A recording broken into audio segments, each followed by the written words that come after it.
Hello guys, good morning all of you. This is Asif Iqbal. जैसा कि मैंने आपको बहुत सारा टॉपिक इलेक्ट्रोस्टैट से रिलेटेड पढ़ाया और गॉस लॉ पढ़ाया। गॉस लॉ में आपको कैसे कैसे प्रूफ करना था वो बताया। आज हम जो है गॉस लॉ का एप्लीकेशन आपको पढ़ाएंगे। तो गॉस लॉ का एप्लीकेशन क्या होता है कि वो ज़्यादा भारी तो है नहीं, लेकिन थोड़ा सा कॉन्सेप्चुअल है। इसमें सॉलिड एंगल का कॉन्सेप्ट आता है, सरफेस एरिया का कॉन्सेप्ट आता है, उसको देखेंगे। तो सबसे पहला अगर हम लोग टॉपिक से हिसाब से पढ़ना शुरू कर रहे हैं तो क्या बोल रहा है, इलेक्ट्रिक फील्ड। ये भी बोल रहे हैं, हमको मेन मकसद होता है इलेक्ट्रिक फील्ड निकालना, इलेक्ट्रिक पोटेंशियल निकालना, यही सब हमारा पूरा चैप्टर में है। तो हम लोग application of Gauss law, Gauss law का एप्लीकेशन क्या क्या है, मतलब क्या हुआ कि गॉस लॉ जो होगा ना हमारा, उसका कहाँ कहाँ यूटिलाइजेशन है उसके बारे में हम लोग करने वाले हैं।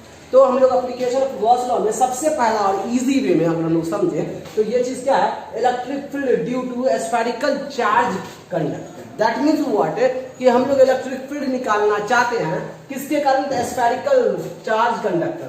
देखिए बाबू, सबसे पहली बात तो एक स्फीयर का ले लेना है, और वो भी स्फीयर इस तरह से लेना है कि ये सॉलिड हो।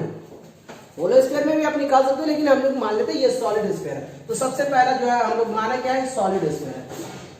सॉलिड स्फीयर है, सॉलिड स्फीयर है, और उसका जो है रेडियस कितना है, रेडियस मान लेते हैं इसका, कुछ रेडियस कैपिटल आर मान लेते हैं। सर इतना चीज है कि ये सॉलिड स्फीयर, सर इस पे चार्ज कितना डिस्ट्रीब्यूटेड है। सर दो तरह से चार्ज डिस्ट्रीब्यूशन हो सकता है। सबसे पहला हो सकता है कि यूनिफॉर्मली और नॉन यूनिफॉर्मली। देखिए यूनिफॉर्मली का मतलब क्या निकल के आता है, यूनिफॉर्मली का मतलब ही निकल के आता है समान रूप से, हर जगह बराबर बराबर। तो यूनिफॉर्मली मतलब देखिए आप गौर से, अगर सपोज करो कि ये मेरा 4 स्क्वायर है, क्या है, क्या चारों इक्वल स्क्वायर है, तो हम लोग कहेंगे ये यूनिफॉर्मली है। अब बोलेगा क्या कि इसका निकालिए कितना पार्ट होगा, तो आप लोग क्या बोलोगे कि 1/4। सर ये कैसे आया, तो आप वही मानते हो ना, यूनिट एरिया वाला जो कॉन्सेप्ट है उसी से 25 को लगाएंगे। अब याद रखना क्या है कि जब वॉल्यूम का कंसीडर करेंगे, जब हम लोग स्फीयर है वॉल्यूम, प्लेट होगा तो एरिया, लेंथ होगा जैसे रॉड होगा तो लेंथ, इस तरह से अपने सोचना है। तो पहले तो हम लोग सबसे पहले जो चीज पे हम उस पर फोकस करते हैं। चलिए थैंक यू लाइन आने के लिए। अब आते हैं हम लोग यहाँ पे, तो ये वाला जो चीज है अपना, इस पे हम लोग फोकस करते हैं। तो हम लोग क्या करते हैं, एक सेंटर मान लेते हैं और इस पे क्या करते हैं, Q charge, suppose Q charge is distributed, Q charge is distributed over the surface.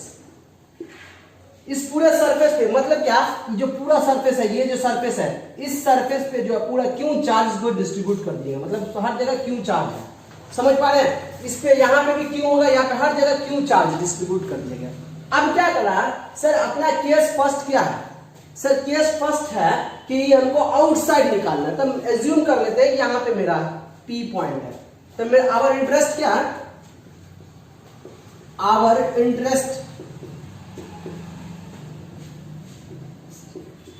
is to find out the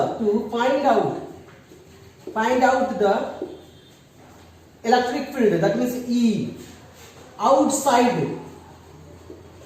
the conductor। हमारा इंटरेस्ट क्या है, इलेक्ट्रिक फील्ड निकालना outside the conductor, that is E at P। E at P is equal to what, sir E at P। तो sir जब भी आप Gauss law का application करेंगे तो गॉसियन सरफेस बनाना पड़ेगा ना।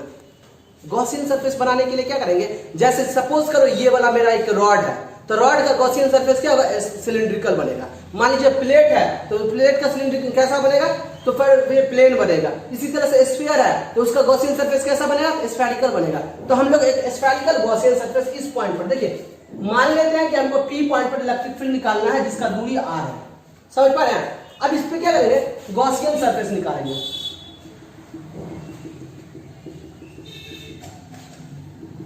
गौर से देखते रहिए, ये क्या हुआ मेरा गॉसियन सरफेस, ये मेरा गॉसियन सरफेस, इसलिए इसका नाम क्या लिखेंगे, GS, Gaussian. Sir Gaussian surface क्या होता है, वैसा एक इमेजिनरी सरफेस है जिसपे आप लोग गॉस लॉ को अप्लाई करते हैं। तो अब बताओ कि इस पे क्यों चार्ज है, क्यों चार्ज है, तो इलेक्ट्रिक फील्ड किधर होगा, यहाँ पे ऐसा होगा या नहीं होगा, अब बताओ अगर ये सरफेस है तो ये सरफेस में क्या होगा, परपेंडिकुलर होगा कि नहीं होगा, क्यों, टेंजेंट एक दूसरे पर परपेंडिकुलर होता है, simple.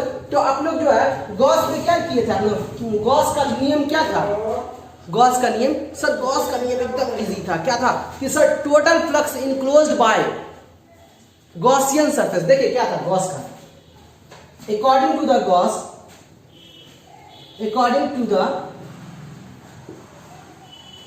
To the Gauss, Gauss के हिसाब से क्या था, टोटल फ्लक्स, समझ पा रहे हैं, total flux, total flux, total flux enclose by Gaussian surface, Gaussian, total flux enclose by Gaussian surface is equal to Q in by epsilon zero. इससे ज्यादा कुछ पड़ेगा क्या, कुछ भी नहीं पड़े। अब करते हैं सर, इस चीज को जब आप लोग ने पढ़ा तो आप क्या करोगे, सबसे पहले इस वीडियो को पॉज करोगे, देखोगे, इस वीडियो को पॉज करने के बाद देखना आपको कि कहां पे क्या हो रहा है। जब आपको समझ में आने लगेगा फिर आप आगे। तो देखो, तो एक गॉसियन सरफेस को आपने इनक्लोज किया, तो आप गॉसियन सरफेस को इनक्लोज करेंगे तो बताइए, कोई भी बंदा अगर पूछेगा कि इसके अंदर, गॉसियन सरफेस के अंदर चार्ज कितना है, सुन रहे हैं ना बात, क्या पूछा जा रहा है, गॉसियन सरफेस के अंदर चार्ज कितना है। अब बताओ, ये मेरा गॉसियन सरफेस है, इसके अंदर चार्ज कितना है, क्यों है या नहीं है। तो आप बताओ कि सर टोटल फ्लक्स मतलब क्या, अगर फ्लक्स पूछा जाता तो ये चीज, छोटा फ्लक्स होता था d5, टोटल फ्लक्स मतलब क्या, ये वाला चीज। सर टोटल फ्लक्स बराबर क्या लिखेंगे हम लोग, sir Q in by epsilon zero, epsilon zero या एप्सिलॉन